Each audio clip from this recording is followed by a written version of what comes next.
So this past weekend was the closed beta for Diablo 4, and I grabbed a code so I could check it out, and I thought I would give you all my thoughts and first impressions of the game so far.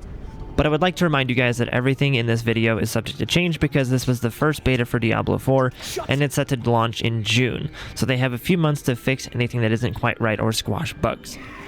But if you guys do enjoy the video, drop a like on the video. It would help me out tremendously with the YouTube algorithm. But without further ado, let's jump right into this.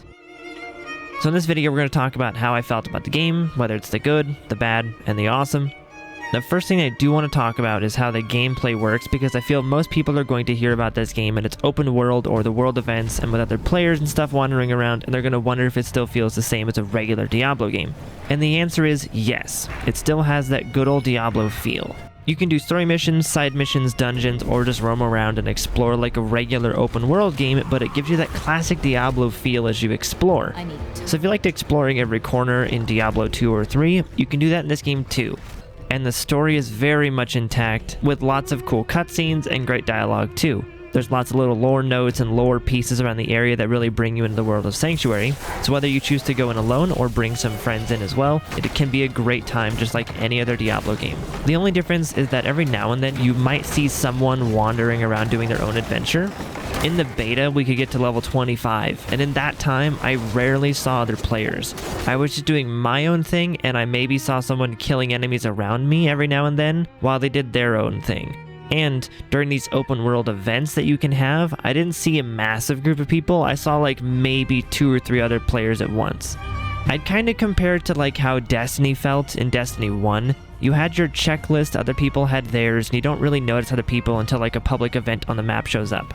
But the second the event was over, everyone scatters like roaches.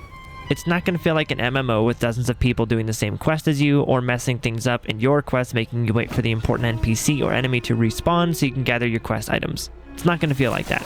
The most people I saw was in the main town area. There was maybe like 10 people in that area, and even your stash or blacksmith, there was only ever like 2 or 3 people near them.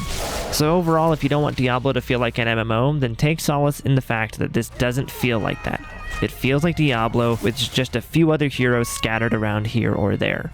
And there's settings to turn off the cross-network features as well, so if you don't want to see PC players when you're on console, or vice versa for console to PC players, you can disable those too.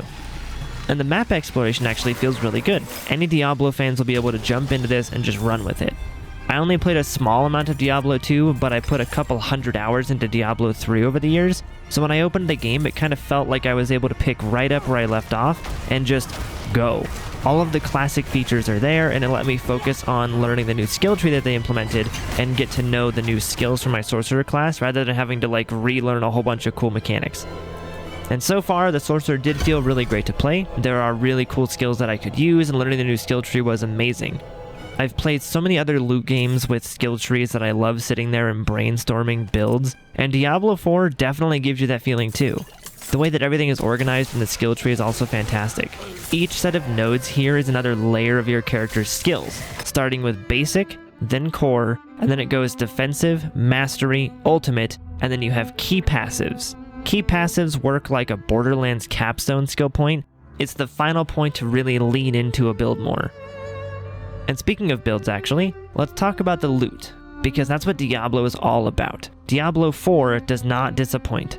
I was a bit unlucky with my legendary drops in the time that I played. None of them were really what I was looking for, but they definitely would be amazing for other builds if they use those skills. And getting a legendary is still extremely hyped, and in my experience pretty rare. I only got like 6 legendaries in the entire beta. But like I said, unfortunately for me, RNGesus was not on my side with these legendary drops because 4 of my 6 were the exact same bonus stat that I didn't use. So maybe stats like these could have stacked or something, I didn't really try that, but in the next beta or in the full game, we will definitely know more about the interactions between legendary effects. And, of course, there are tons of stats and numbers to obsess over if you're into that. Legendaries can have some crazy bonuses, and on top of that, in Diablo 4, there are some extra stats you can equip called aspects, now I think they were called, that you earned from doing dungeons. The effects that aspects provide could feel kind of like a legendary effect that you got from gear, but it's more like just a little thing you can put on your character.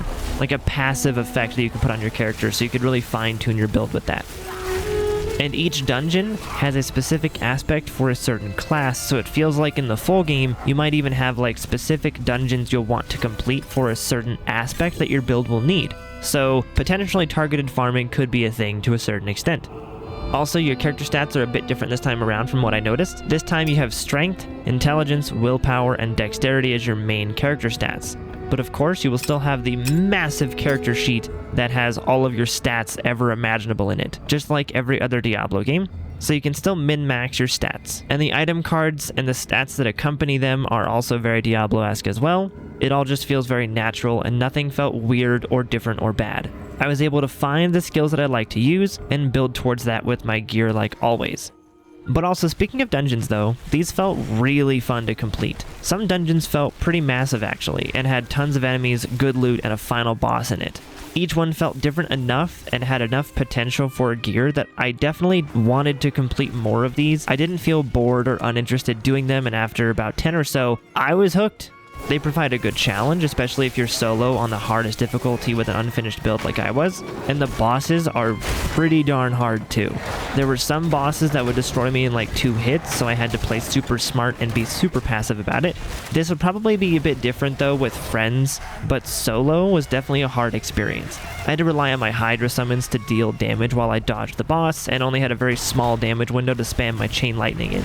And the visuals of each dungeon were amazing. You can definitely see that Diablo 4 does not mess around with graphics and the overall visuals and tone of the game.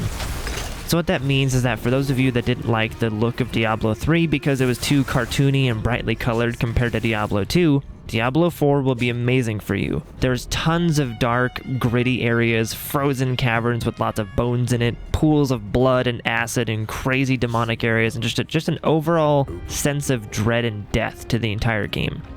And this new engine that they have for Diablo is amazing. The graphics may not be photorealistic, but they are a severe improvement over Diablo 3. And for those of you who did actually enjoy the architecture or design of Diablo 3, there are definitely elements of that in this game too. It really feels like a crossover between Diablo 2 and Diablo 3. I really love it. And we don't even know what other kinds of areas will be in the game because this was only Act 1 in the beta, so the game will probably take us to all sorts of locations, and I honestly can't wait to see. But also, speaking of the engine, this new engine is seriously awesome. It allows the game to render more close-up detail, so you actually have in-game cutscenes with your character talking or big impactful story moments.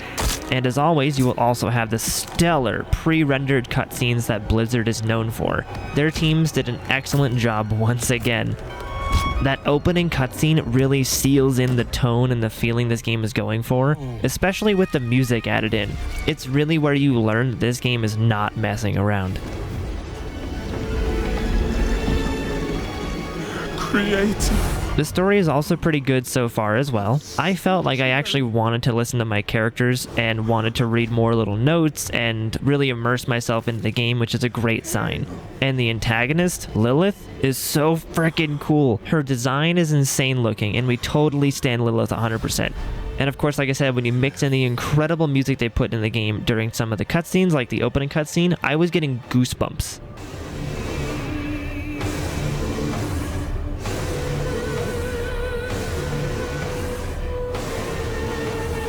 Blessed Mother, save us.